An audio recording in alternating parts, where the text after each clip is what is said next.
선생님, 좌파와 우파의 차이점에는 무엇이 있나요? 가장 큰 차이점으로는 좌파와 우파의 외교 기조야. 윤석열 대통령 1차 탄핵 소추안을 보면 알 수 있듯이 좌파는 친북 친중 칠러의 외교 정책을 선호하고 있어. 일례로 중국 공산당 100주년 기념식에서 민주당 당기가 등장하기도 하고 탄핵 찬성 집회에서는 정체불명의 다양한 깃발들 사이로 북중러와 같은 외교 라인에 많은 공산 진영 깃발들이 휘날리는 모습을 쉽게 찾아볼 수 있지. 한미일 동맹을 중시하며 성조기와 태극기를 함께 흔드는 탄반 집회와 대비되는 모습이야. 그럼 만약 좌파 정권과 트럼프 2기가 만나면 우리나라에 어떤 상황이 전개될까요? 글쎄, 문정부와 트럼프 1기와의 만남을 떠올려 볼까? 문재인 전 대통령과 트럼프 1기요? 응, 그 당시 세계적으로 많은 사람들의 관심을 집중시켰던 큰 이슈가 있었거든. 일본이 한국을 화이트리스트에서 제외하겠다고 발표하고 한국 내 전국적으로 확산된 노재팬 운동 말이야. 일본에 여행을 가지 않고 일본 제품을 구매하지 않겠다는 일본 보이콧 운동은 사회 전반에 걸쳐 확산돼서 일본 브랜드 차에 테러가 발생되거나 일본 차주는 손님으로 받지 않겠다는 주유소, 카센터, 식당 등이 생겼고 공포심과 죄책감을 느낀 차주들이 차에 사죄 문구를 붙이고 다니는 총극이 벌어지기도 했어. 대체 불가피한 제품들도 있지 않았나요? 그래서 일본 외무상을 촬영하던 한국 방송사 카메라 다수가 일본 브랜드였다는 것이 밝혀져 괜한 부끄러움을 당하기도 하고 유니클로에서 의류를 구매하는 것은 안 되고 동물의 숲이라는 게임기를 구매하는 것은 되냐며 선택적 반일이라는 비판을 받기도 했지. 또 여행사, 일본 제품 유통 도소매업, 일본 음식점 점주들 등의 소상공인들은 경제적으로 굉장한 어려움을 겪어야 했어. 애국심으로 포장된 반일 감정을 부추겨서 경제를 어렵게 하고 사회를 혼란스럽게 한 외교 실패의 단면을 극명하게 보여준 사례였지. 거기에 더해 문재인 정부는 일본에 대한 보복 카드라며 지소미아 한일 군사정보 보호협정 종료를 선언해. 그럼 우리나라에게도 보복카드가 있었던 거네요? 그럴까?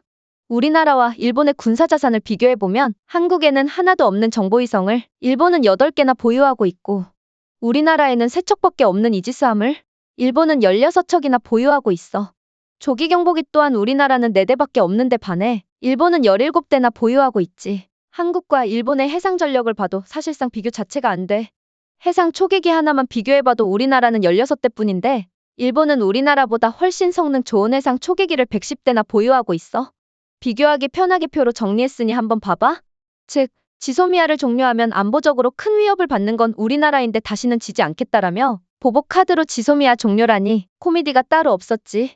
이 결정에 미국은 굉장한 유감을 표해 미국 정부는 노골적으로 이는 북중러에게 득이 되는 결정일 뿐이라고 힐난했지. 오바마 행정부 시절 국무부에서 한일 문제를 담당했던 민타로 오바는 한국은 이에 대해 워싱턴에서 큰 대가를 치를 것이라는 경고성 멘트도 서슴지 않았어.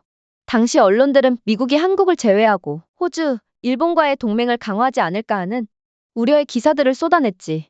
중국을 견제하는 미국 입장에서는 지리적으로 더 유리한 호주의 주한미군을 재배치할 가능성도 배제할 수 없으니까. 그리고 최근 트럼프 주니어는 트럼프가 사석에서 문정부를 굉장히 무능하게 평가했다고 공개해서 화제가 됐어.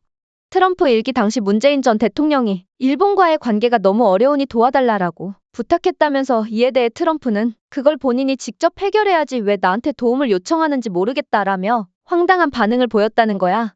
결국 한국 정부는 신뢰하기 어렵다라는 말까지 나왔다는데 트럼프 주니어의 발언에 대해 지금까지 문 전 대통령은 아무런 반응도 보이지 않고 있어. 사실 이런 유사한 발언들은 트럼프 1기 당시 백악관 측근들이 펴낸 회고록에서도 확인되고 있으니 부정하기 힘들 것이라고 판단돼. 이때 미국 정부의 예상대로 역시 이 상황을 반긴 나라가 있었어.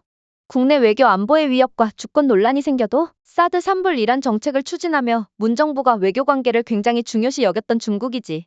참고로 현재 문재인 전 대통령은 중국과의 외교를 너무 중시한 나머지 대통령 재임 기간 중 중국 시민단체의 한미 군사작전과 사드 비밀을 유출했다는 혐의를 받고 있어. 그래서인지 문재인 전 대통령은 현재까지도 많은 중국인으로부터 사랑을 받고 있고 퇴임 후 차림 평상 책방에는 중국인 방문객이 끊이지 않는다고 해. 선생님, 그럼 차기 유력 대선 후보자는 민주당의 이재명 대표라고 하는데 반미 반일과 친중 친북 외교 성향을 가진 당의 대통령과 트럼프 2기가 다시 만나면 어떻게 될까요? 글쎄, 또 다시 반일 감정을 이용해서 한미일 동맹 관계를 악화시키지 않을까? 전 미국 국방부 하태 안보 부차관도 그 점을 걱정했어. But I think their true intent goes back to that occupier mentality, and I think it has a recourse to an anti-Japanese feeling within many people in Korea. 대북 정책 전환을 위해 동맹을 희생할 수 있다는 거지. 이 대표가 과거에 주한미군을 점령군이라고 표현한 부분에 대해 우려가 큰 것 같아. 최악의 경우 주한미군 철수까지 이어지지는 않을까 불안감이 드는 것도 사실이야. 이는 단순히 안보 문제뿐 아니라 외국 기업들의 투자 철회로 이어져 경제적 위험까지 초래할 수 있거든. 브루킹스 연구소 선임 연구원은 미군은 한번 철수하면 다시는 돌아오지 않을 것이라고 경고했어. But I would simply counsel Korean friends that if they ask us to leave and we pull our forces off, I don't think we're coming back. 이 대표님은 과거에 자주 국방 정책을 수립해야 된다는 발언을 하셨는데 분명 어떤 대책을 가지고 한 말이겠죠? 글쎄, 한국은 작은 나라니까 높은 산봉우리인 중국에 의지해서 셰셰하면 되려나? 선생님은 역사를 잊은 민족에게 미래는 없다라고 외치는 사람들에게 그 말 그대로 되돌려주고 싶어? 국제관계를 제대로 읽지 못해 나라를 잃은 아픔은 한 번으로 족하지 않느냐고. 얼마 전에는 중국이 서해 한중 잠정조치수역에 무단으로 추가적인 대규모 구조물을 설치한 것이 알려졌어. 이에 대해 전문가들은 남중국해의 영유권 분쟁을 반면교사 삼아야 한다고 경고하고 있지. 중국은 7개 인공섬을 조성한 뒤 자국 영해로 선언하고 2022년부터 군사기지화 작업을 완료해 가고 있거든. 국민의힘은 문재인 정부가 2020년 해군을 통해 중국의 불법 구조물 선란 1호를 확인하고도 2년간 방치했으며 윤석열 정부 출범 이후인 2022년 12월부터 이에 대해 강력한 대응을 시작했다고 주장해. 국민의힘은 문재인 정부의 친중 정책으로 중국은 서해에 선란 2호까지 설치가 가능했으며 현재 한국이 혼란한 틈을 타 다시 서해에 불법 구조물을 설치하기 시작했고 이에 대해 우리나라 정부는 단호한 조치를 취해야 된다는 입장이야. 국민의힘 대변인은 외교부가 중국 대사에 항의하고 동시에 강경 대응을 촉구했지만 민주당은 무대응으로 일관한다며 같은 일이 동해에서 일본에 의해 벌어졌다면 어땠겠냐? 고 민주당이 중국에만 유독 소극적이라고 비판하고 있어. 중국을 보면 전 세계에서 무소불위의 힘을 휘두르는 것 같아 좀 무서워요. 응. 이뿐 아니라 세계 각지에 침투한 중국 간첩들로 인해 현재 많은 나라들이 곤혹을 치르고 있어.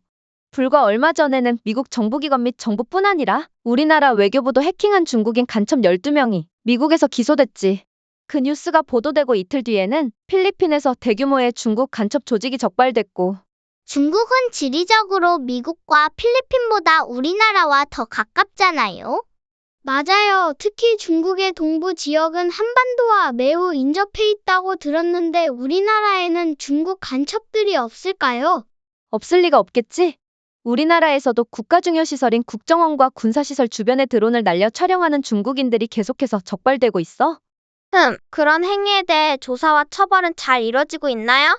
우리나라 간첩법은 외국인에게 적용되지 않아서 간첩 혐의가 강한 중국인을 적발해도 그냥 풀어줘야 돼. 간첩법 개정이 시급하네요.